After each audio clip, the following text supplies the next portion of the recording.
As promised, we are back. Hindi na namin pinatagal pa. The following weekend, we found ourselves again in Mabini, Batangas. And this time, we will take the intro to freediving.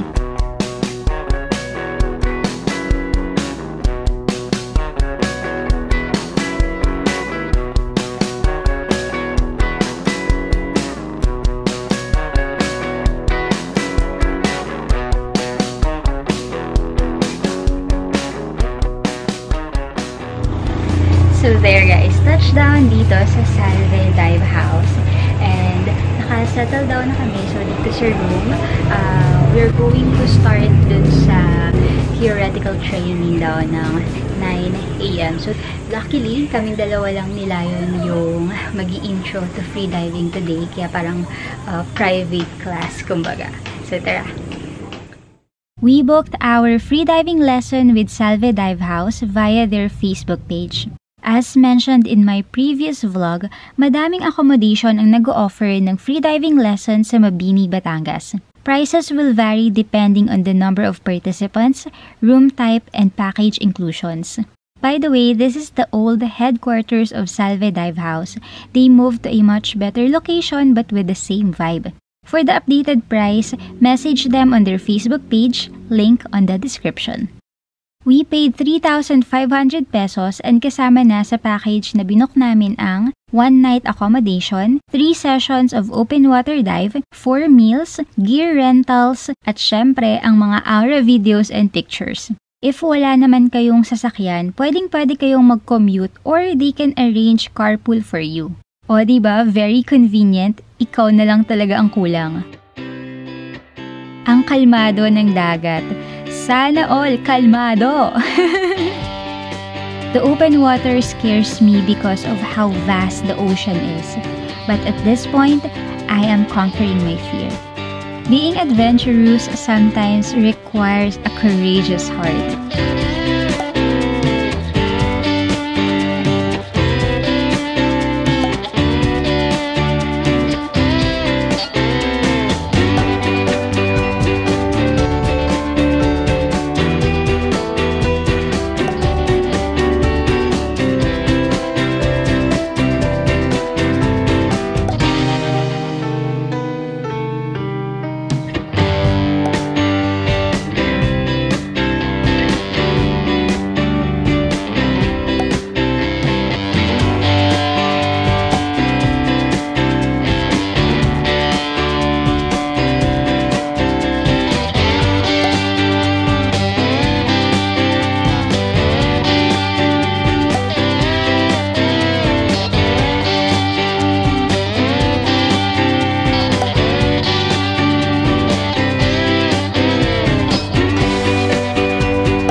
Sa katirikan ng araw, mag-vlog tayo. Ito yung labas ng Salve. So, meron kayong option. Pwede kayong mag-park dito lang sa may gilid.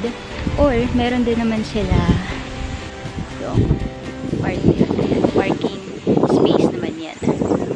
Okay, so, yun naman yung maganda dito sa may Salve. They have parking space. Ito yung lalakarin natin. Nandito tayo sa may main road. Medyo mahaba-haba yung lalakarin natin. Papunta doon sa daanan, papasok doon sa pababa, doon sa may dagat. So, napansin ko lang din, dito sa may Mabini, dikit-dikit halos yung mga diving house, yung mga accommodation na pwede ninyong makita, no? So, tingin na lang kayo sa may Google kung saan yung pasok sa budget and mas okay para sa inyo. Ayan, so, nandito na ako sa may pababa. And ito, makikita ninyo, halo-halo yung mga nandito. Meron lang dito mismo yung local or merong accommodation. Tapos ito, merong hagdanan pababa. So, bali dito sa part na to ng Mabini, ito yung Meron pa siyang pwede kang lakaran na bato. Hindi siya biglang lalim, no? Tapos, ngayon, wala masyado pang nagda-dive kasi nga, mainit trick yung araw. Bukod dun sa mga tao, dun sa kabilang side. Hindi ko alam kung makikita ninyo, pero try natin i-zoom. Ayan. Sa part na yan. Ang kagandahan dito sa may Mabini, Batangas is ang kalmado ng tubig ngayon. So, talagang parang halos nasa swimming pool ka. Kaya, hindi mo masyadong poproblemahin yung alon. Grabe.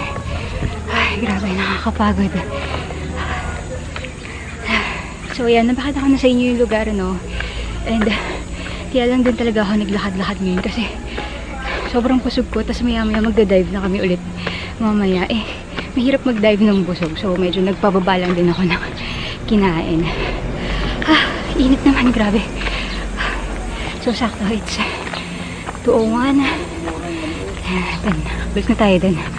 So, kung yung mapipili ninyong accommodation ay walang parking space. Kasi kung mapapansin nyo, meron pa yung sa mga kaloob-looban na accommodation. Meron namang mga ano dito.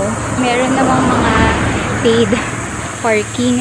So, inquire nyo na lang or ask nyo na lang doon sa magiging accommodation ninyo kung meron silang available parking space or kung merong malapit na paid parking.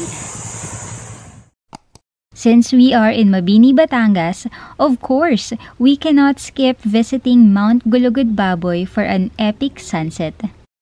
I've seen it twice, but I'm still captivated by its stunning panoramic views.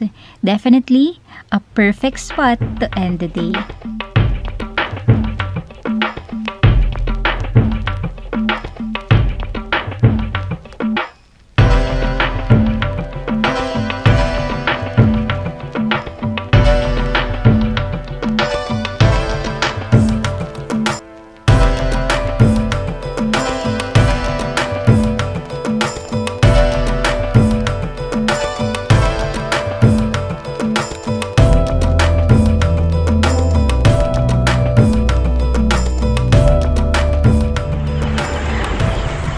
Good morning guys! It's already 5 AM and nandito kami sa may baba. Actually, nandun yung highway sa taas. Tapos, dun lang kami nag-park. Tapos, sakto, nakita namin may babaan dito sa may dagat. So, we decided na dito kami maghihintay ng sunrise.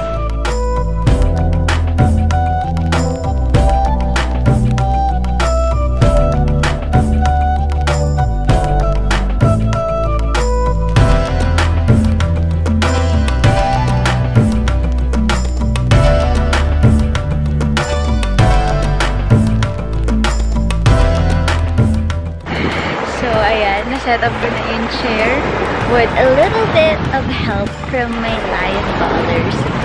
So, and this is my view. O, diba? Solong-solo namin yung kahabaan na ito ng karagatan. Ay, sarap buhay. And of course, there's the husbando. And kapalipad siyang drone. So, ako dito lang. Tamang chill with the waves. Sarap. So, ayan guys.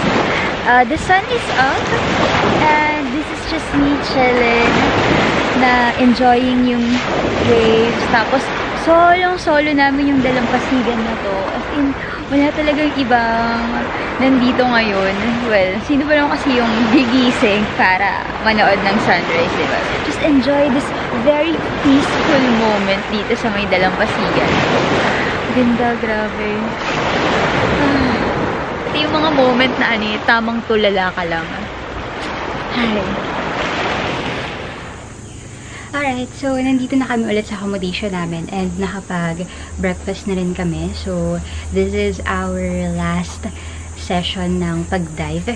So, today is Sunday and it's already 8:30 in the morning. So, mamaya pupunta na kami dun sa dagat para mag-dive. So, siguro mga until 9:30 or 10 AM and then 11 AM ligo, check out, tapos 12 kain ng lunch and then uwi na. So, sana maganda yung visibility ng tubig and hindi maalon. On our second day, we are still thankful na maganda pa rin ang weather. As you can see, mas clear na yung visibility ng dagat, although medyo maalon lang ng konti. This time, mas komportable na ako sa dagat. May konting kaba pa rin pero at least hindi na ako takot sa lawak at lalim ng karagatan. A huge thanks to our coach na very assuring and supportive. Nakakapagod sumisid pero hindi ka magsasawang sumubok ng paulit-ulit. Ganyan ang ganda ng Mabini, Batangas.